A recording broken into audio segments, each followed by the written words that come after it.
We are GOLDIVY. Our mission is to empower you to own and unleash your truth. Stories of resiliency are gold, and ivy grows in hard places. Those hard places are what create space for light to shine through. You decide what works for your daily life and how to transform our lessons into your gold. This is Ivy Unleashed, a GOLDIVY production. Vulnerable story alert. This message is for any person struggling with the embarrassment of excessive underarm sweating and or underarm odor. I've never shared this before, so bear with me. I am a big sweater. I swear I sweat when I think. I used to carry deodorant in my purses, car, backpacks. I did not go anywhere without deodorant, and I applied it dozens of times a day. I haven't been able to wear colorful t-shirts, long sleeve shirts, or sweatshirts since I was 16 due to excessive underarm sweating. And recently, one of my armpits started to smell like onions anytime it sweat. See, I told you this is a vulnerable message, but I wanted to let you know about a treatment I found that has changed my life. This treatment is called miraDry and is for your underarms that greatly reduces sweating and odor. I have had one treatment so far, and I am a new woman. I can officially wear colored shirts without pit stains for the first time in decades, and my armpits no longer smell. I also no longer wear deodorant. I simply don't need it. miraDry uses thermal energy that targets and eliminates the sweat glands in your underarm. Let me repeat that. You just need 1 to 2 treatments. It is the only FDA-cleared treatment that can dramatically reduce underarm sweat by addressing the root cause of excessive sweat and its accompanying odor, not the symptoms. So if you're like me and have had to worry about pit stains from your sweat, excessive sweating even when resting, or planning your day around sweating, miraDry is your solution. Not only has miraDry erased my sweat problem, but also my armpit hair. I used to have to shave every single day. I am walking proof that miraDry works. Once the glands are eliminated, they will not grow back. I absolutely love my miraDry experience, and it was made affordable with a no-interest payment plan.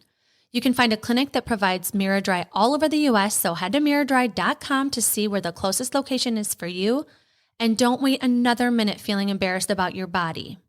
And they have these wonderful patient concierges who will answer all your underarm questions about the treatment. Thank you for letting me share this vulnerable information with you. I am walking proof that miraDry is a life-changing treatment. Nobody should be embarrassed about their bodies, period.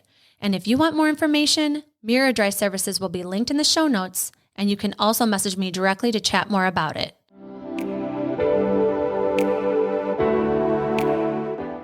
Today's episode is sponsored by BetterHelp. Every episode of Ivy Unleashed is dedicated to empowering you to take ownership of your health. And what it really comes down to is prioritizing your mental health. We've both seen the beauty and growth that therapy can bring and are thrilled to partner with BetterHelp to allow you the opportunity to feel heard and seen by a professional. The National Alliance on Mental Health reports that 155 million people live in a designated mental health professional shortage area, and BetterHelp is working to close that gap. I've personally used BetterHelp and loved it because it was all online, making it super convenient. The biggest piece for me was how affordable it is. I was able to choose the therapist that met my needs. I came in with wanting to work on childhood trauma and anxiety, and it was unbelievable to see how many options I had with all the different backgrounds of therapists. With BetterHelp, you have access to a network of over 30,000 licensed and experienced therapists. Therapy is all about deepening your self-awareness. And sometimes we can't see our own patterns and behaviors until we talk them out and get an unbiased perspective. It's really nice to have someone who doesn't know you and has the professional background to help you thrive in your daily life. It has made the world of a difference with every relationship in my life, including the one with myself. To get started, all you have to do is fill out a brief questionnaire about your needs and preferences and choose your therapist out of the options they give you. You can talk to your therapist however you feel comfortable, whether it's via text, chat, phone, or video call. Also, you can switch therapists at no additional charge until you find the right fit for you. The best investment you can make is in yourself. Get 10% off your first month at betterhelp.com/goldivy. That's betterhelp.com/goldivy. Take the first step to inner peace and freedom today. And now to this episode of the Ivy Unleashed podcast.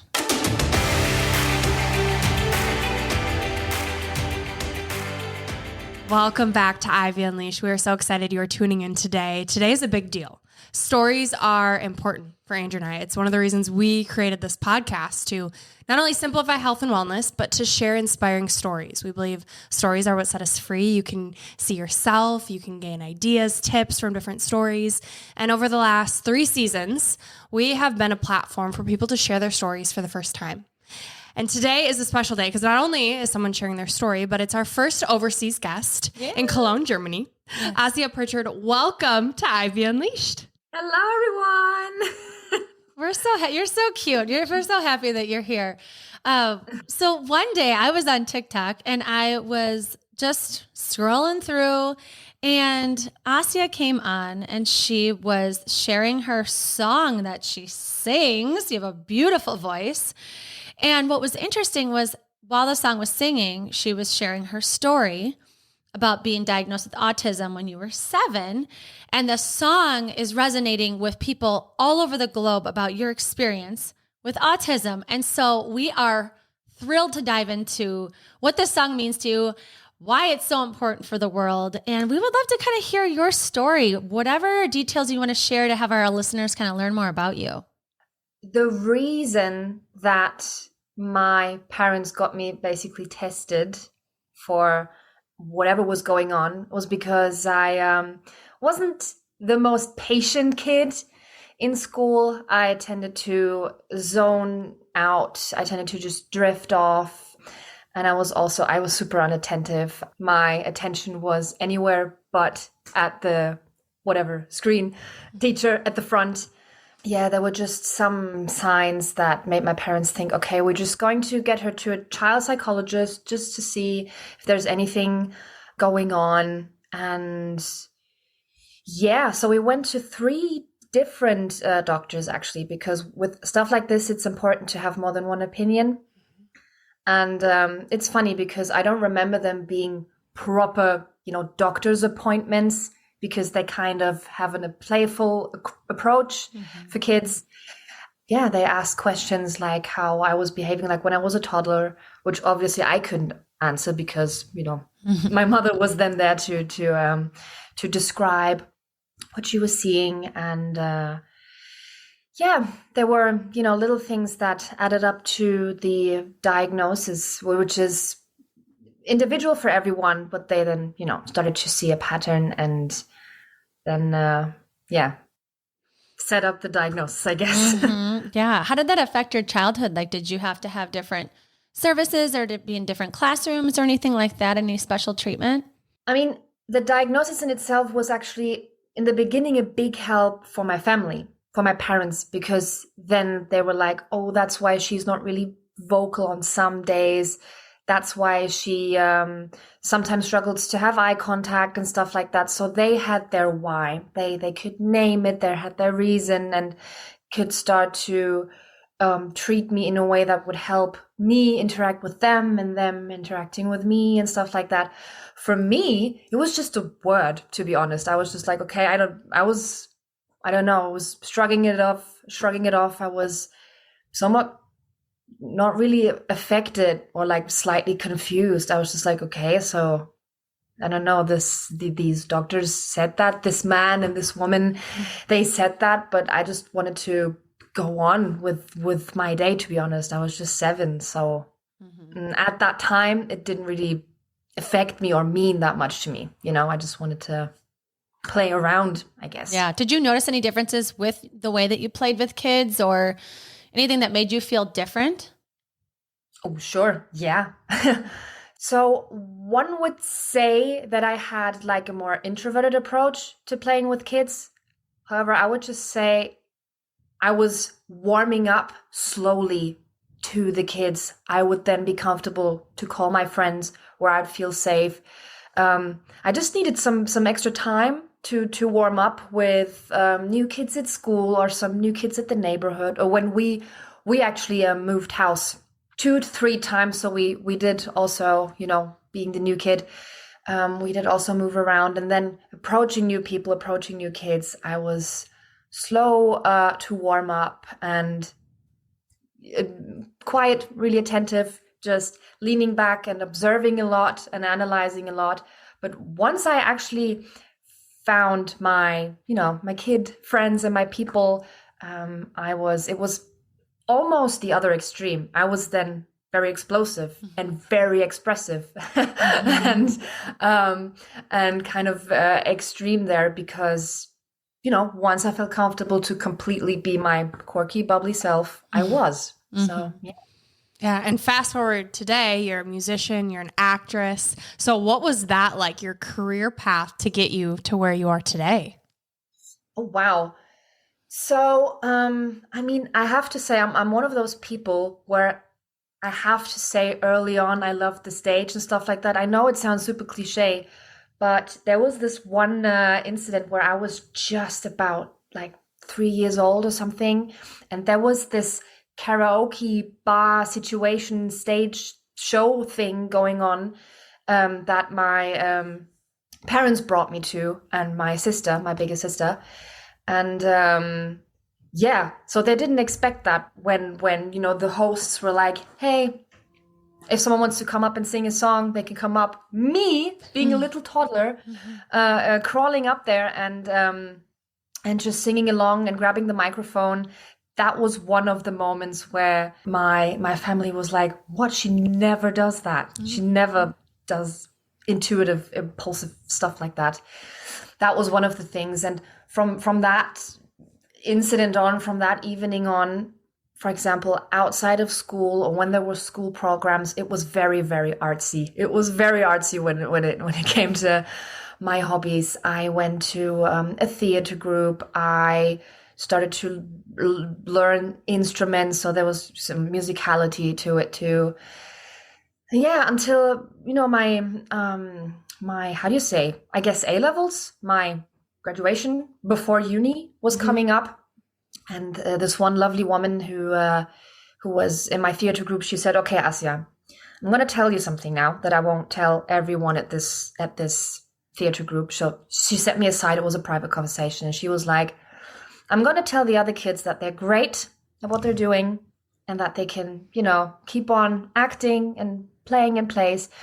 I'm going to ask you if you want to audition at universities, because if you want to, I would really encourage you to do it.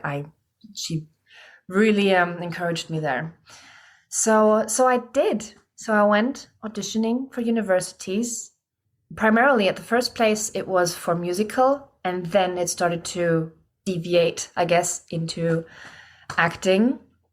And yeah, what can I say? I had 4 years of acting studies that finished in 2018. And since then, I'm in the acting and music and musical industry, musical business. It's amazing. And it's cool to see all the different musicals that you've been a part of. And then with this song, I would love to get into this song. So the song is called Iris, a song about autism. And there's a lot of little phrases in it that we would love to dive into, because some of them, like, I don't know exactly what that means, especially, the song is about autism. And I would love to learn more about autism and what it feels like to be diagnosed with it, to live with it, to how it affects your relationships. And so, first of all, talk about writing that song and how you decided, I'm going to create something for the world to hear.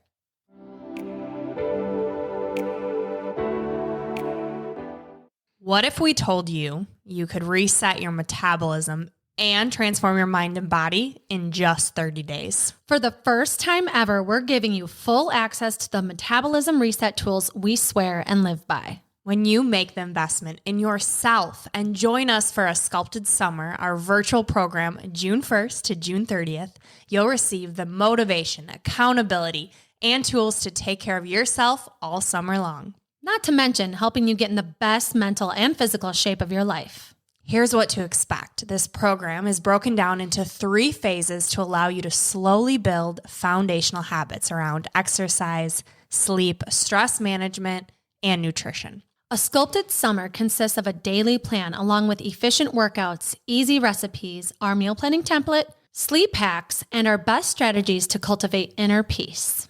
You'll get access to Move, our virtual fitness platform where you'll have no equipment needed workouts, including strength workouts, yoga workouts, Pilates, workouts Monday through Saturday, and a mandatory rest Sunday. Along with that, you'll have daily motivational videos to help you keep the promises you made to yourself at the beginning of this challenge. This is a detailed science-backed program focusing on key wellness habits that are time efficient and will reset you for summer. For 30 days, you'll have accountability and support from both of us, along with our whole community of like-minded, badass women. All fitness levels are encouraged to join. We start June 1st. Don't miss out on the transformation of a lifetime. To learn more and secure your spot, visit goldivyhealthco.com/shop. Spots for a sculpted summer are limited, and registration closes May 31st at 11:59 p.m. So act now and let's kick off this summer strong.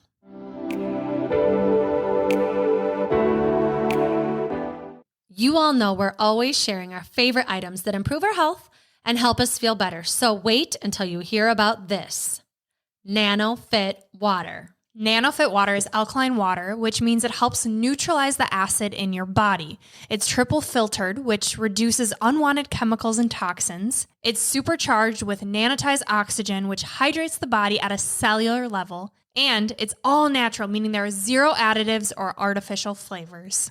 My biggest reason for adding NanoFit into my routine is for the performance and recovery benefits. As a runner, a faster pace and quicker recovery is what I'm after, and this water is a game changer. I feel better before, during, and after both cardio and strength training with the added oxygen and hydration benefits. And I'm here for the gut health and skin benefits. Alkaline water has colon cleansing properties, reduces the acid in my body, and the fact that NanoFit water is triple filtered, it's going to help with my gut health. And when my gut is on point, so is my skin.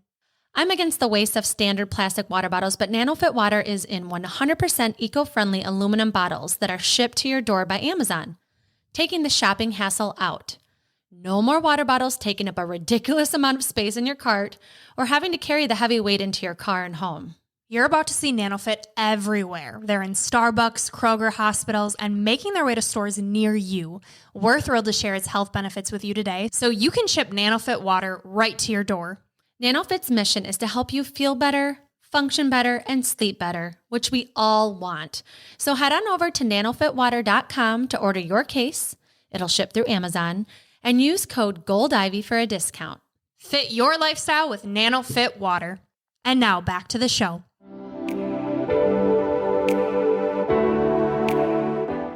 It basically started in COVID times. What can I say? Because the first lockdowns for everyone, but also for me, were times where I had to really, we were all introspective, right? We all started to reflect on us and our lives and our personalities and everything, stuff like that. And I was like, right, I have this thing, this diagnosis and this word constantly like hovering above my head and accompanying me throughout my day. But I never really, it was kind of creeping up on me. Then when it came to the, I think it was the first lockdown, I really sat down and I was like, okay, I'm going to write down my associations that I have with it, my metaphors that come along with it, and the experiences I've made with it.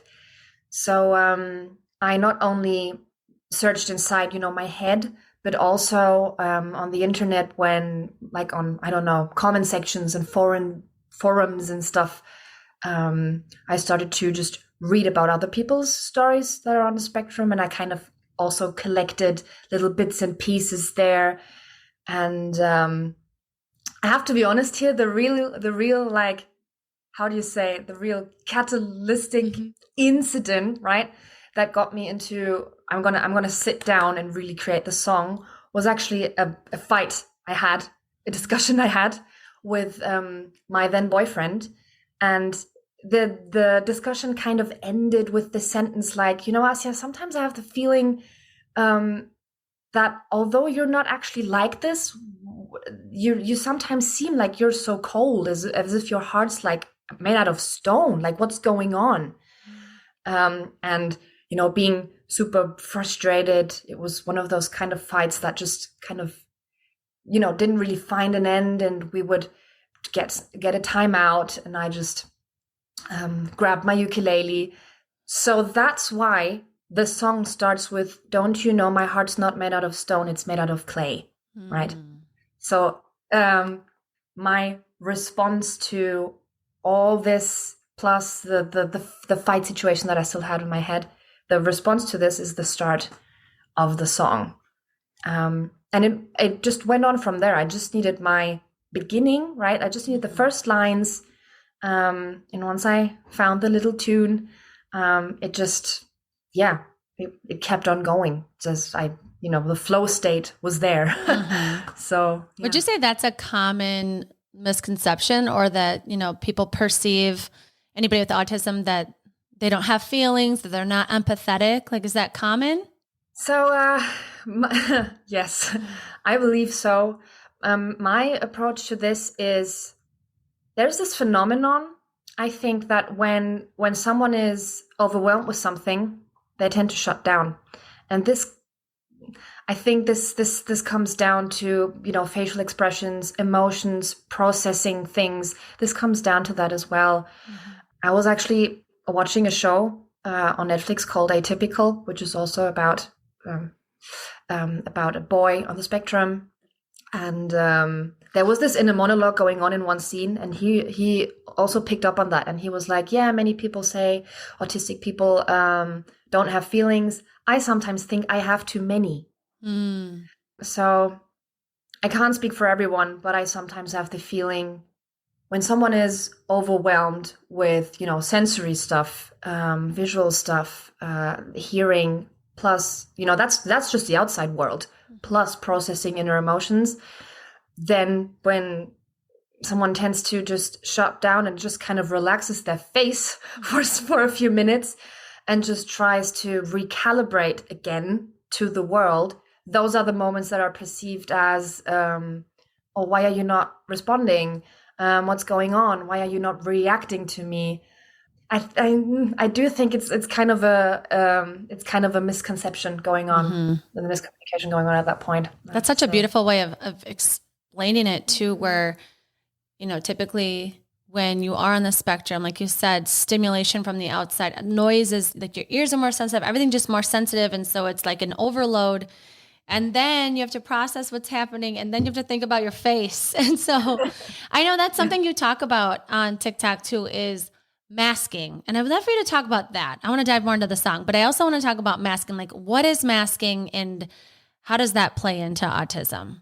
So the way I like to, because I've been asked that many times and it's kind of difficult to explain, but what I like to sometimes use is the picture of, imagine there are different kinds of people, right? And some are born naturally with the ability to just ride a bike, right? They automatically know what it is, and they just have this intuition of stepping on the bike, knowing how to, kick the pedals and just ride off.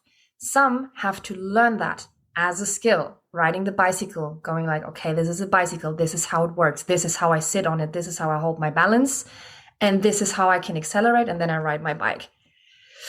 And same goes with trying to interact with the world, social cues, being aware of the how you are perceived and how you perceive people, the tone of your voice, your facial expressions. This is the riding the bike, right? I hope this makes sense what I'm saying, because there are some people, you can call them neurotypicals or whatever. Some are not really comfortable with that term, but there are some people who naturally, instinctively know how to ride the bike, and some don't. Some not so much. Some maybe a little. They go, okay, I know what this is, and I know that that's the light, but where are the brakes, for example? So, that's that. And masking can be a tool.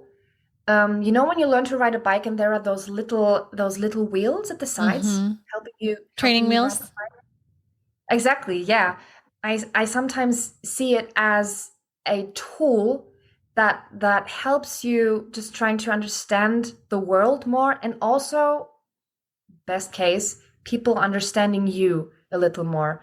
What I don't think masking is faking and lying, basically, and stuff like that, because there were some situations. Try to explain to someone, yeah, I have to watch my tone a bit more than you might have to, and I have to watch my face a little more than you have to, and I have to learn how to read in between the lines and kind of put all this into a mask and put it on to go throughout my day so I can interact with the world in a more, ironically enough, in a more transparent way. But I've had the response of people going, "Oh, so you're just hiding your true self. So you're just masking so you feel one way, but you don't portray it to the world. So you're basically lying to yourself and to other people." But I don't think that's what masking is. That's a very tricky misconception. I get why you would think that, but it's a little too, it's quick thinking. It's a little too, it's not that easy. Yeah. What for some people would just be second nature, for you is putting a little more effort behind being able to pick up on social cues, read in between lines, like you're saying. Is that kind of, am I hearing that right, of the more effort piece? So yeah, that was I can't speak for everyone here because that's a very touchy topic. Everyone, like I said, some completely don't know what the bicycle is, right? And some know bits and pieces, but I don't know, they sit on it the wrong way and then it doesn't work. And then they ask themselves, why can't I ride this bicycle? So yes, for me, I had to put in a little more effort and had to, analyze a little more, which kind of came in handy because as an autistic person, you sometimes tend to be more analytical anyways. So I used that to incorporate it into my masking to understand the world a little more. So yeah, it should be seen as just a tool to be able to participate in the world in a good way that is comfortable for both sides. Yeah. I keep thinking about you going to like a big event where you don't know anybody and it's like a social thing where, the people that know you really well and know your heart and have deeper conversations, like that would be way more comfortable than like, okay, I'm going to meet a bunch of people and I'm going to have to like react really fast to new information. What is that like, going to like a big social gathering with people that you hardly know? So those situations, also with small talk and everything, as you notice, I like to, speak in metaphors and pictures. It sometimes feels like, those surprise tests you had in school? Like a pop quiz. Right, today we're going to have a surprise test. Imagine you have the test in front of you and all the other students start writing and they just know the answers. And you're just like, how am I supposed to know? Like, just imagine you haven't covered it in class or something, so the picture makes sense. But it's like, how am I supposed to know what to do here? And, you look to the left, you look to the right, and students just seem to just know the answers. Yeah, at those gatherings and holding small talk, again, I know that some people just enjoy that they feel comfortable doing that, and it's like second nature. For me, it was a skill. It is a skill in itself, yes, but for me, it was a skill that I really had to pay close attention to and learn what on earth was going on. I bet. It's like a jungle. It's like a jungle out there. Yes. I love learning about this, just like the different ways that you've had to adapt. And I think it can help us have more compassion for people, knowing like, oh, they're reacting to what I'm saying. It has nothing to do with me. They're just, like, let's give people a second to process. You never know what's going on in somebody else's mind or brain. And so just having that empathy and compassion for like, not the instantaneous back and forth small talk stuff. But so just to understand even more, to dive into your song, there's a couple phrases I want to ask you about. One is super interesting. You say there's a supersonic silence whispering so loud. What does that mean? So I was in the writing process and the song starts with all the senses, right? Come and see what I see if you hear what I hear. So I'm in the sensory world. So there were two things happening. One is basically my songwriter artsy side that wanted to kind of create a paradox. So wanted to come up with something epic and cool. And the other part was I was trying to talk about, so that some people have like inner monologues going on and some don't. So yes, I was kind of trying to address that in a more artsy way when so many things are going on inside your head that it kind of reaches like a limit and it reaches like zero, and it's just silence can be loud many times. And so it's basically about moments of overwhelming, sometimes when there is a feedback in music and you hear this loud noise, like this sound. This was the kind of vibe I was trying to pick up. Also, I think at the very, very beginning of the song, there's static noise, right? There was like static noise incorporated into it. At like the halfway point of the song, there are like heartbeats. So it's all very sensory and about the feeling of basically being at 100, but like at 0 at the same time. It's like a sensory blackout, basically. Interesting. Yeah. Maybe that makes sense. Yeah, my question with the lyric is about words. You say words are my second language. Andrew and I love words, and probably for a different reason that you do. So we'd love to hear what that means to you, why you included that in the song. So that's basically about self-expression, right? So that there are many ways to self-express, and kind of the default setting on the world and in the society is just verbally, right? Verbal self-expression.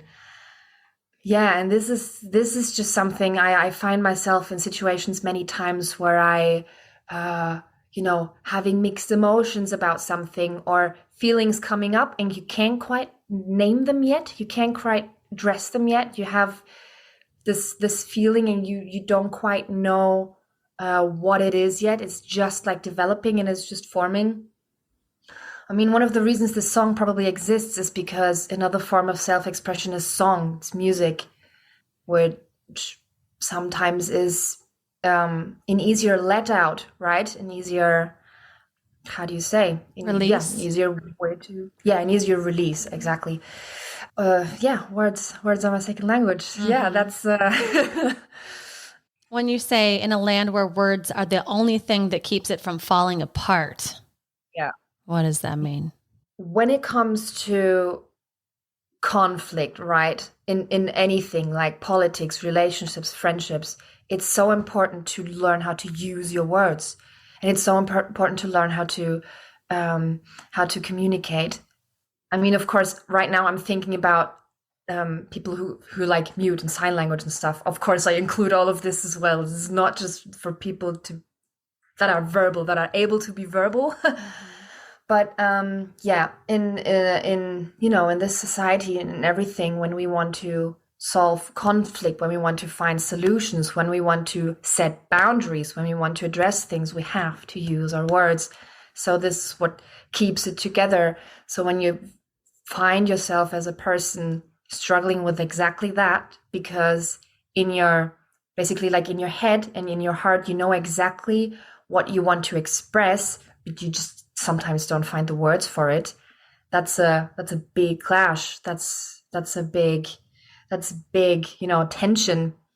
And I mean, I myself and other people on the autistic spectrum experience exactly that.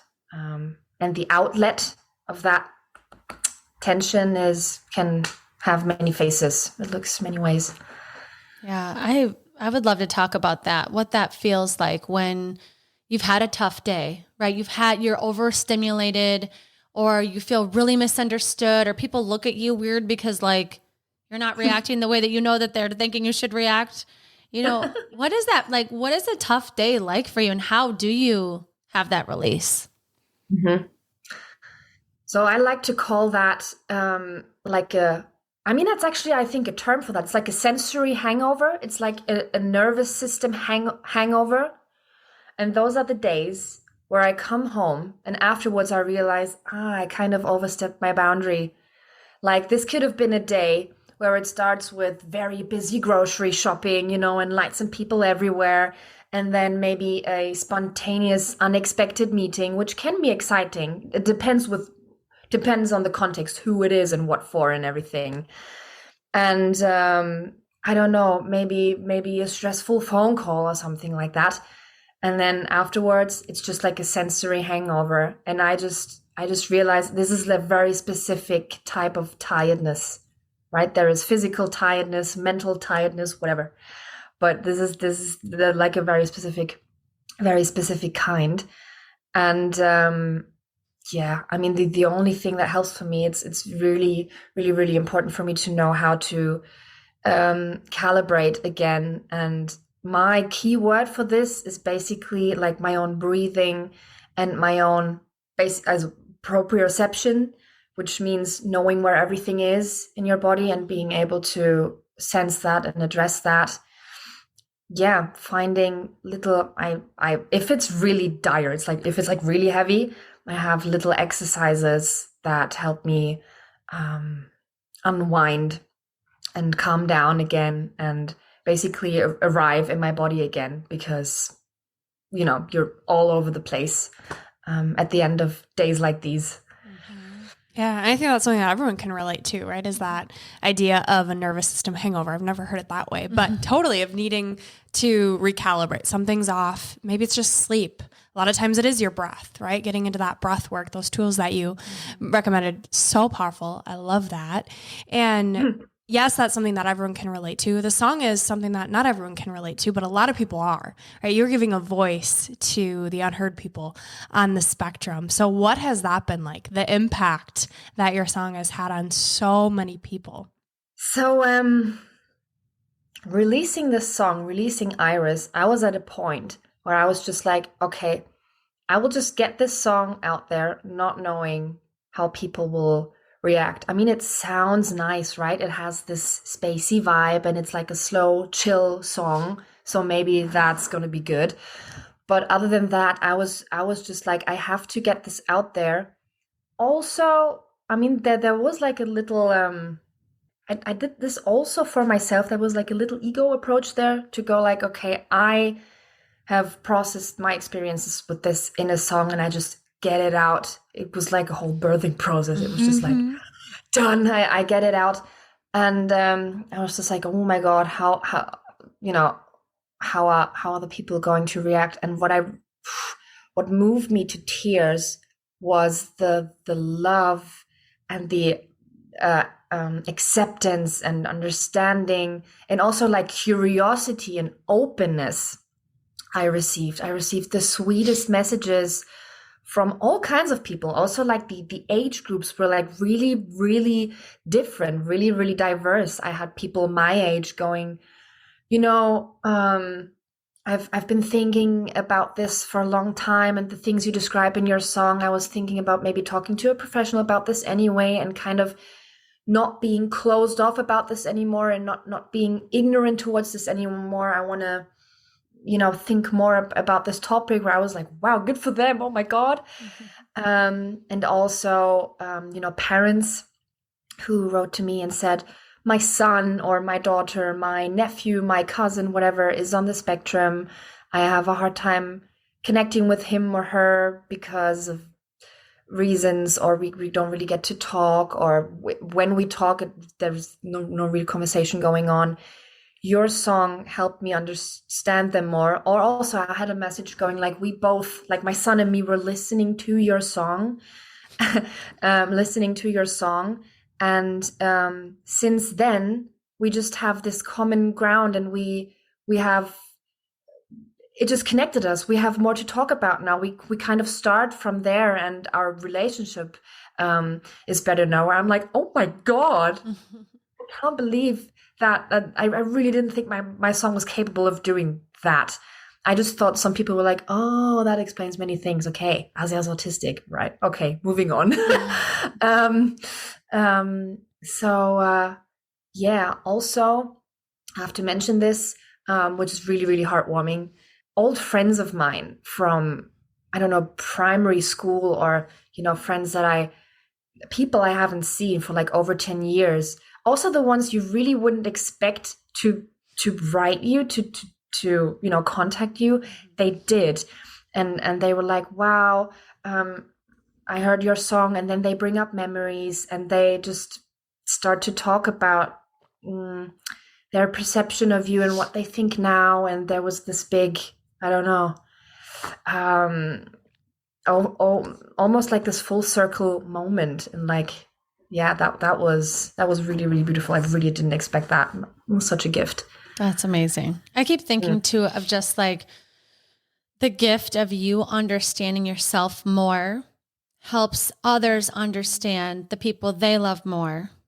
And it all creates this connection, whether it's back to you or to their nephew or to their daughter or to their parent. I mean, I'm sure there's a lot of people undiagnosed walking around and feeling othered, feeling misunderstood, feeling like, what? Is there something wrong with me, or does everybody else suck? Like, what is the problem? And I think about it. I mean, we all have our own idiosyncrasies, right? Like, we're all different and have weird, quirky things going on, right? But I think specifically when it comes to autism, it's just like, to me, I just keep thinking about like taking a second to allow somebody else to process what we're saying. Like, we go 5,000 miles per hour in every conversation. I talk so fast. I think so fast, And it's like, how many people have felt so overwhelmed by my quick energy? And that we're not all like that. And every message I hear too is like, it's actually better for us to just slow down, to listen, to understand someone. And so I'm so happy you took the time to understand yourself so that you could express it in a beautiful way. Another thing I keep thinking about is your inner critic and your self-esteem, right? As a child, a teenager, someone in an industry that is flashing lights on you on stage or in the press or on social media, how has autism affected your inner critic or your self-esteem? It's a super interesting question, because at times I ask myself that too. I don't have the perfect answer to that, because there are friends asking me, okay, Asya, let me get this straight. You are, also highly sensitive, which is a thing that many times comes along with autism, but not everyone is. So yeah, you're a highly sensitive person, right? So flashy lights, loud music, and you're a musical actress. And you have interviews and you have auditions, which is like the epitome of pressure. Of what? How? So my personal experience with this is, starting from a young age, I have kind of established this very special relationship with the stage, because it's also in a way like a playground, a safe space. Anything can happen. And it's a safe space because beforehand you can try out and rehearse scenarios with your colleagues, and the director is there to overview everything, and you just get to explore within like the other person in the scene, but also with yourself, what that does. And that kind of self-awareness, I really like that. And I guess I also got to be good at that. Like, this is my thing. And yes, also I'm using little whatever acting techniques to come out throughout the day. But that's that. And also with the music and everything, music is basically like talking or shouting or sitting, silence, also sitting in silence for just over a specific amount of time in certain tones in a certain rhythm. That's it. So it's just basically what we're doing right now with some other rules applied to it, just in a slightly different system.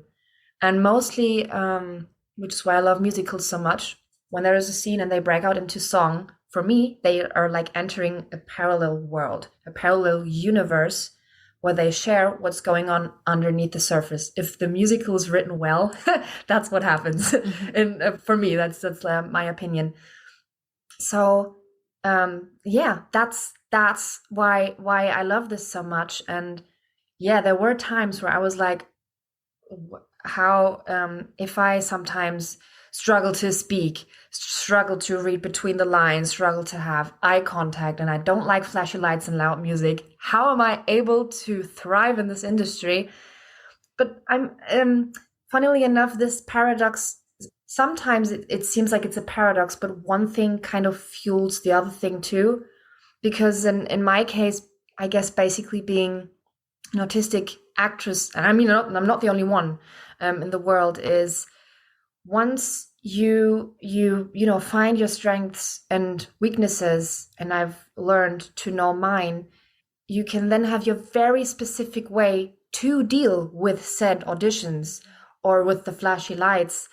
And those are the moments I'm really, really careful with the sentence, because this can be very triggering to some, but then you can use, when you're on the autistic spectrum, you can use it as a superpower once you carefully know how to.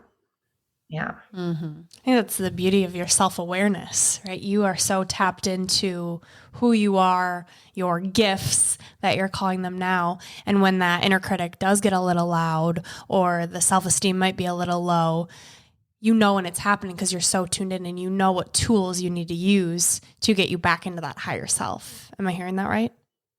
Exactly, because I mean, everyone will have their inner critic in their head, right? And if you kind of translate that to people on the spectrum, also with ADHD, which many times kind of seems to I kind of see them as sisters. Sometimes when someone is diagnosed on the autistic spectrum, ADHD is not that far away. So it's like this thing that doesn't apply to everyone. But those people seem to have inner critics and monologues going on, maybe a little louder than some others. And because at a very young age, I already had to deal with this and to learn how to function. I mean, for me, this is the norm, right? Because I haven't experienced it in any other way, right? This is my brain and my body. This is the only experience I have. But because I have dealt with this over such a long time, when, I don't know, the final days of an audition is coming up and the pressure is on, and, you know, there's just a lot going on. Am I so unfamiliar with this then?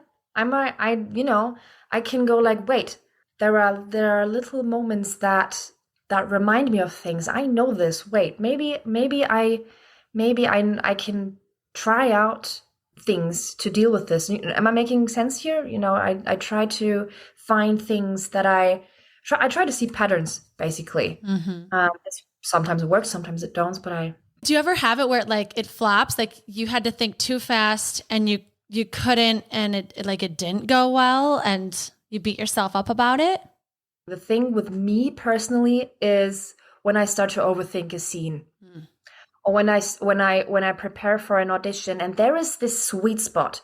Of course, you have to be this is very specific now to actors, but I mean, you can apply to many other aspects in life. But there is this sweet spot where you, of course, come as prepared as you can, super prepared, but don't overdo it, don't overthink it.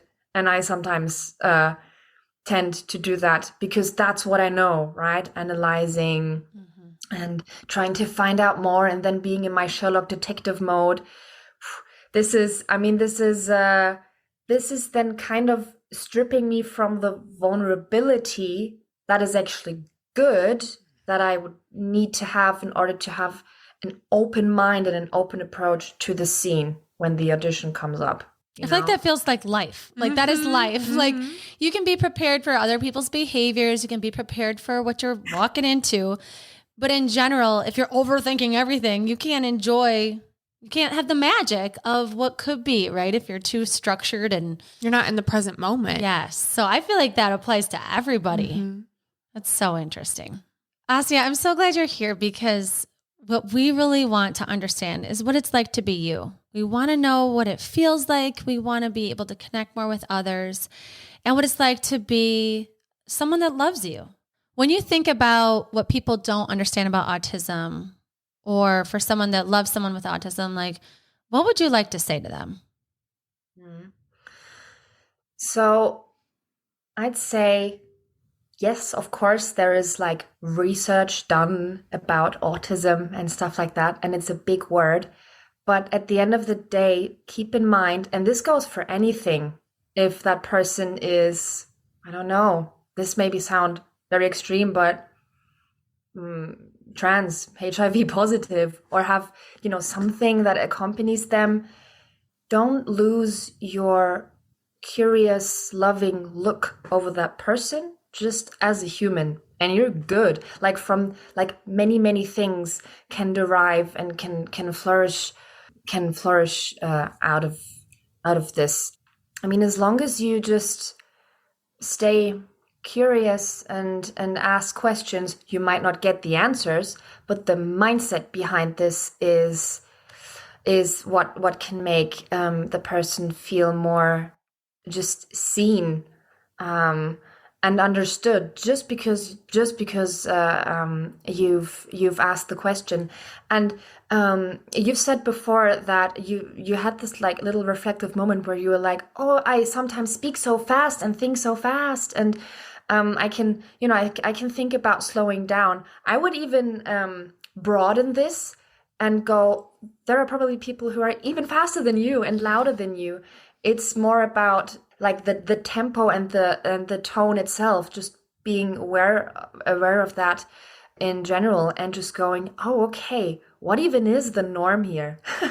Kind of also, what has also helped is kind of questioning, it's okay to have a perception and a definition of normal, because this helps you set things in relation, right? This is also part of like helping to develop your common sense and stuff like that. But every once in a while, maybe go like, again, this is just, it's a construct, it's an idea, and there will be many exceptions.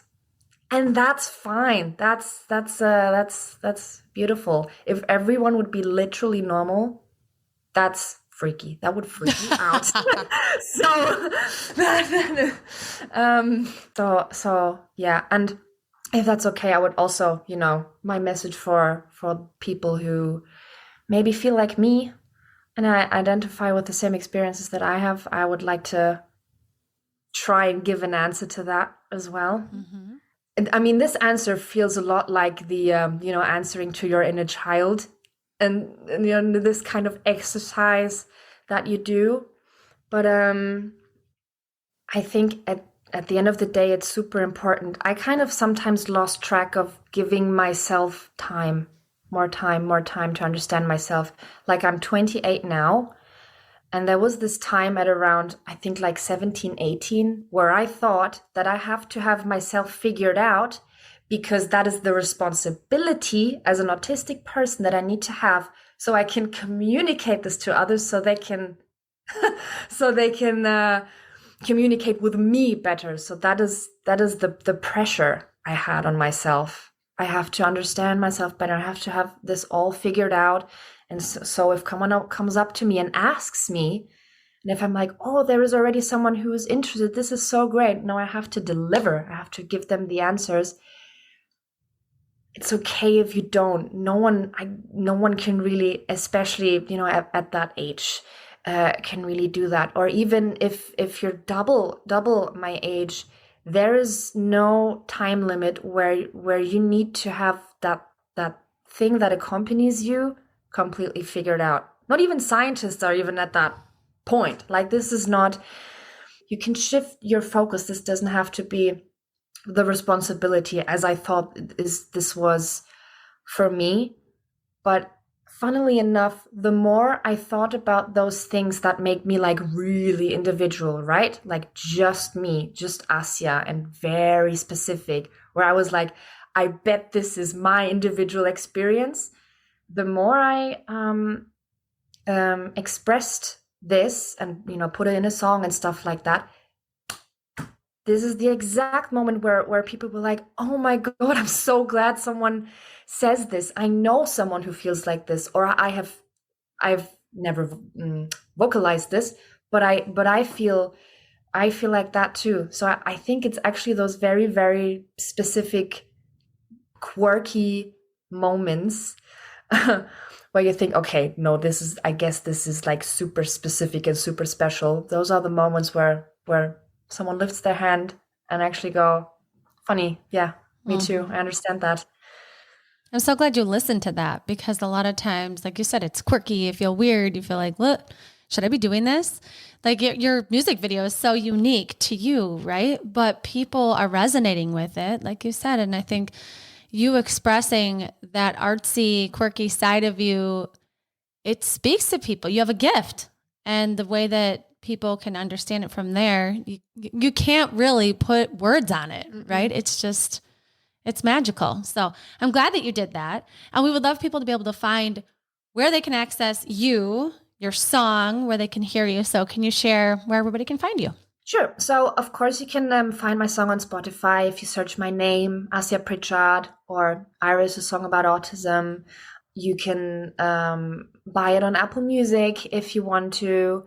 And yeah, the music video is on YouTube. So there was a whole production team behind that. The music video has it's almost like a full-on little short film story situation going on. So that was really, really fun to make. And yes, that I think sums it up, where you can listen to Iris. We just heard it on Spotify too. Yeah, we're so excited for everyone to listen. It is such a beautiful song. It's a jam. Even without getting too much into the words, just the beat of it, the words just add to it. Your voice. It's magic. And we're so happy you found your gift. You're listening to it. You're helping others listen to their gift. And what makes them unique is also what lifts them up, right? And helps lift everyone else up. So we are so grateful to know you, that you are now connected to us, and that we can share in your work. We can't wait to see what else you come up with. This is just the beginning, I feel like. I know. And Asya, something we always do is we like to share 3 gold stars, your 3 gold stars, with our listeners. One takeaway one gold star that I have, that is kind of like my motto for this year, it just came into my mind, is you also wrote that down, is just the quote, and this applies to everyone, and also, autistic people, trying to analyze the emotions in my head has led to questions in my case, but giving myself permission to just feel them in my body has led to answers.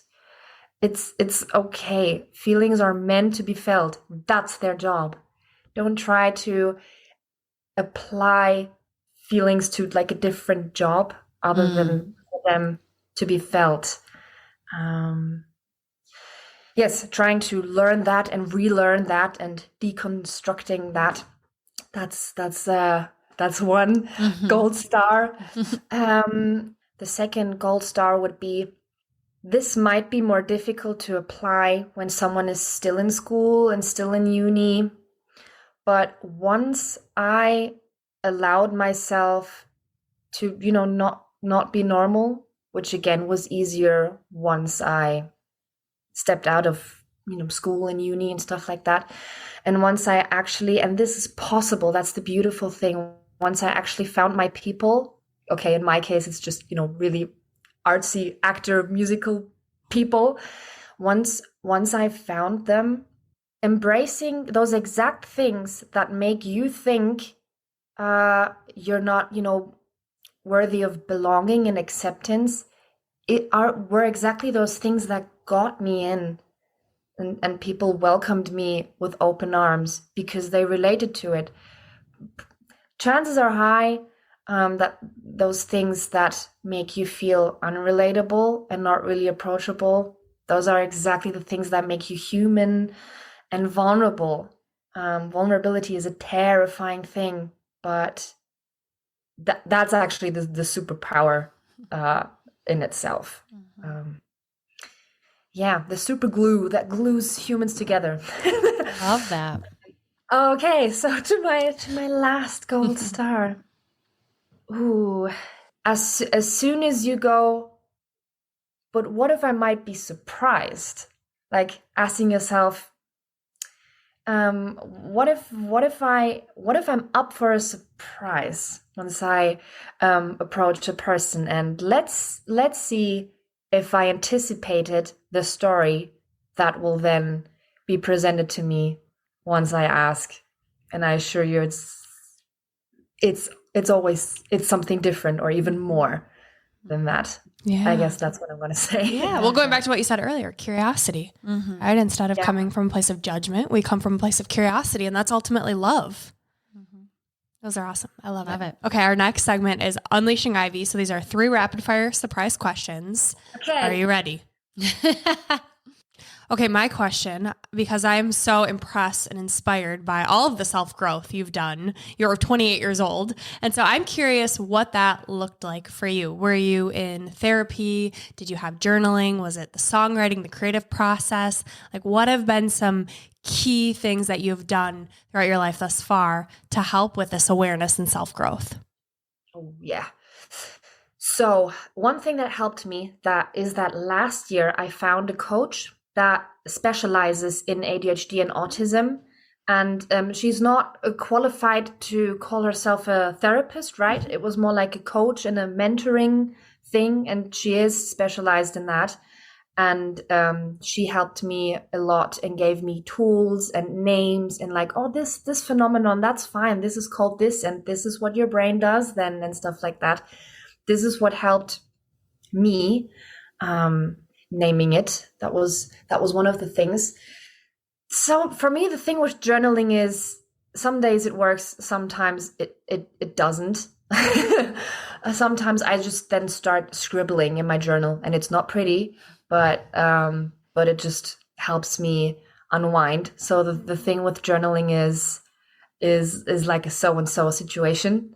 I sometimes try to journal neatly and everything with my questions and stuff, but sometimes just starting to scribble or like writing down your stream of consciousness without it having to make coherent sense is what helped me. A very, very specific thing that I did, I started doing this at the end of my acting studies, 2018, up until this day sometimes, when I have, thoughts overload in my head, and I just need to talk about them, but I'm maybe not confident enough to talk with someone about them because I don't feel it's not developed enough. I don't feel safe enough. So it's like this weird gray spot of like, I want to start verbally processing, but I can't do that with other people yet. So what do? I got out my recording app and just started talking. Sometimes those were like 20 minutes long in very extreme situations, sometimes just 2. And then I start to listen to them, and this approach is a little easier because I guess being an actress, this was an easier approach for me. I then just pretended that I was sitting with someone else, maybe a glass of like a beverage of your choice, glass of wine, water, whatever, and listen to the topic at hand, right, to the problem, and just think about advice you would give to that person. And then I basically started giving advice to myself and have a completely different approach and a different mindset. So recording myself and then listening to myself. It's actually a really good idea. Love that. That's amazing. Yes. Anybody could do that. Yep. I love it. My question is just about your future, right? You wrote this song, you had a music video, you've, had a lot of acting gigs. What's the future look like for you, and what are you most excited about? Yes. So I just lately had this, I suck at like 5-year plans.